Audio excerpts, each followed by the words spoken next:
Bangladesh cricket team నుంచి బయటకు వెళ్ళిపోయింది అండ్ వాళ్ళు ఆడాల్సిన ప్లేస్ లో ఇప్పుడు స్కాట్లాండ్ అయితే ఆడుతుంది.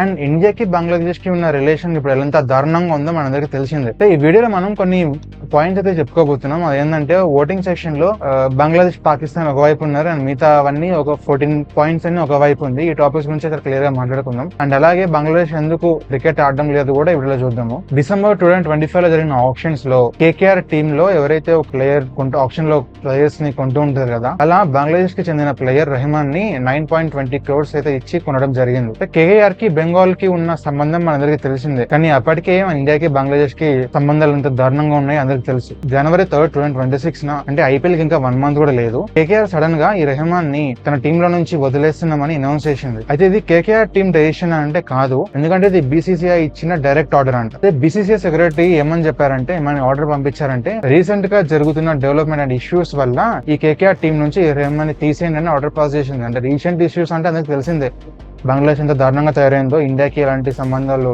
చెడిపోయాయో, ఈ విషయం దృష్టిలో పెట్టుకుని ఈ కేకేఆర్ టీం నుంచి రెహమాన్ అయితే పంపించడం జరిగింది. అంటే ఒకవేళ ఆ ప్లేయర్స్ ఇక్కడికి వచ్చినట్టయితే మన సెక్యూరిటీ రీజన్స్ వల్ల గొడవలు ఎందుకులే అనుకుని ముందే డెసిషన్ తీసుకోవడం జరిగింది. కానీ ఇది అక్కడతో ఆగలేదు, ఇది ఇంటర్నేషనల్ క్రైసిస్ గా మారింది. ఎందుకంటే బంగ్లాదేశ్ ఒక రియాక్షన్ ఏంటంటే, ఇది మమ్మల్ని అవమానించినట్టు వాళ్ళు ఫీల్ అయ్యారంట. సో బీసీసీఐ తీసుకున్న ఈ డెసిషన్ ఏంటంటే, బంగ్లాదేశ్ లో ఉన్న కొంతమంది అఫీషియల్స్ ఏం చెప్తున్నారంటే, బీసీసీఐ కావాలని చేసింది, ఇది ఏదో సెక్యూరిటీ రీజన్స్ వల్ల టీం మెంబర్ ని పంపించడం జరగలేదు, పొలిటికల్ ఒత్తిడి వల్ల ఇలా చేయడం జరిగిందని వాళ్ళు భావిస్తున్నారని తన సైడ్ నుంచి తన వాదన అయితే విధించింది. అయితే బంగ్లాదేశ్ గవర్నమెంట్ ఏం చేసిందంటే, ఈ క్రికెట్ మ్యాచ్ యొక్క బ్రాడ్బ్యాండ్స్ ఏవైతే ఉన్నాయో, లైవ్ స్ట్రీమింగ్ ఏవైతే ఉన్నాయో బంగ్లాదేశ్ లో బ్యాన్ చేసింది.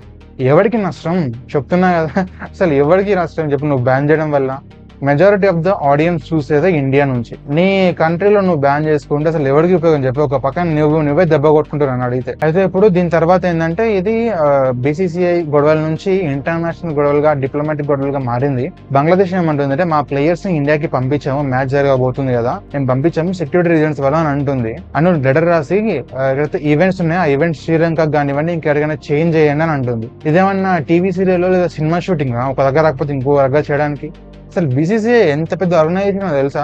నువ్వు చెప్పింది తింటే నువ్వు ఎట్లా నమ్మున్నావురా ఈ సేఫ్ కామెడీకి? అయితే నిజంగా అయితే జరిగింది అండ్ బీసీసీఐ ఎలాగో ఒప్పుకోదు, వాళ్ళు ఎవరు చెప్పడానికి. అయితే బంగ్లాదేశ్ ఎప్పుడైతే మాకు థ్రెట్స్ ఉంది ఇండియాలో అని చెప్పంగానే బీసీసీఐ ఏం చేసిందంటే ఒక ఇన్వెస్టిగేషన్ అయితే స్టార్ట్ చేసింది.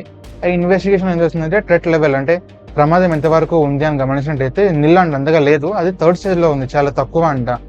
దీని తర్వాత కూడా చెప్పడం జరిగింది మీరు రావచ్చు అని, అయినప్పటికీ ఆ బంగ్లాదేశ్ వాళ్ళు ఒప్పుకోలేదంట.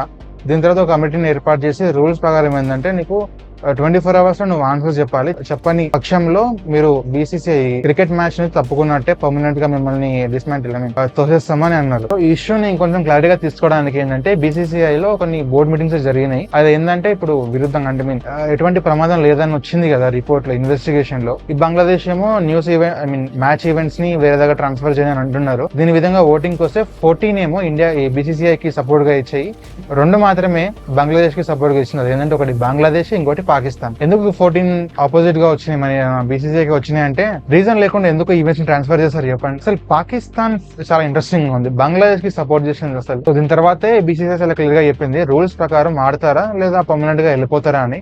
ఇక బంగ్లాదేశ్ క్రికెట్ టీం ఏం చెప్పిందంటే, మేము ఆడమని చెప్పింది, రూల్స్ ప్రకారమే వీళ్ళని పీకేయడం జరిగింది. అండ్ పాకిస్తాన్ డెసిషన్ కి ఏంటంటే విరుద్ధంగా ఇన్వాల్వ్ అయ్యింది అండ్ అక్కడి ప్రైమ్ మినిస్టర్ కూడా ఇన్వాల్వ్ అయ్యిందంట. పాకిస్తాన్ కి చెందిన ప్రైమ్ మినిస్టర్ ఏమనంటే, మేము క్యాంపెయిన్ స్టార్ట్ చేసాము బాయ్కాట్ బీసీసీఐ అని అన్నారు. కానీ అక్కడ అంత సీన్ లేదు అసలు. ఒకవేళ ఆ టెర్రరిస్ట్ నిజంగానే బాయ్కాట్ చేసింది అనుకోండి, అది వాళ్ళకే దెబ్బ. ఎందుకంటే లీగల్ రైట్స్ అనేవి పోతాయి, ఫండింగ్ ఆగిపోతుంది, వాళ్ళకి వచ్చిన డబ్బులు రావు. ఎందుకంటే వాళ్ళ కంట్రీ నడిచేదే ఈ క్రికెట్ మీద వచ్చిన కొద్ది డబ్బు వల్ల. అండ్ ఎలాగో ఇండియా పాకిస్తాన్ మ్యాచ్ శ్రీలంకలో డేట్స్ అయితే ఫిక్స్ అయినాయి అంట. అండ్ ఎలాగో వీళ్ళెక్కడికి వచ్చే అవసరం లేదు కాబట్టి వాళ్ళంటి క్యాంపెయిన్ రన్ చేసే ఛాన్సే లేదు, చేసిన వేస్ట్. అండ్ రిపోర్ట్స్ ప్రకారం బంగ్లాదేశ్ ఈ డెసిషన్ తీసుకోవడం వల్ల సుమారు 225 కోట్ల వాళ్ళకి నష్టం. ఇది వాళ్ళ యాన్యువల్ గ్రోత్ లో 60% అంట. అండ్ ఆ నష్టం ఎలా వచ్చిందంటే, ఎలాగో స్పాన్సర్స్ ఆగిపోతారు, ఫీ రాదు అండ్ ఫైన్ ఉంటుంది తప్పుకున్నందుకు, ఇవన్నీ కలిపి అలా నష్టం వచ్చింది వాళ్ళకి. ఫ్యూచర్ లో ఇండియా వర్సెస్ పాకిస్తాన్ సిరీస్ ఉండవు అనే ఛాన్సే ఎక్కువ ఉంది. అండ్ ఇక్కడ గమ్మత్ అని తెలుసా, ఇండియా సిరీస్ రైట్స్ యొక్క వాల్యూ మిగతా 10 కంట్రీస్ కలిపినా అంత ఉండదు, అంత ఎక్కువ ఉంటుంది మన ఇండియన్ సిరీస్ రైట్స్. ఈ దెబ్బతో బంగ్లాదేశ్ క్రికెట్ టీం యొక్క డెవలప్మెంట్ అనేది దెబ్బకి ఒక డిగైడ్ వెనకాలకి వెళ్ళిపోయింది. అండ్ ఫైనల్ గా January 24th BCCI అఫీషియల్ గా అనౌన్స్ చేసింది ఏమని, ఈ బంగ్లాదేశ్ ఆడడం లేదు, తప్పుకుందని. మీరు ఈ టాపిక్ పైన ఏమనుకుంటారో కింద కామెంట్స్ లో చెప్పండి.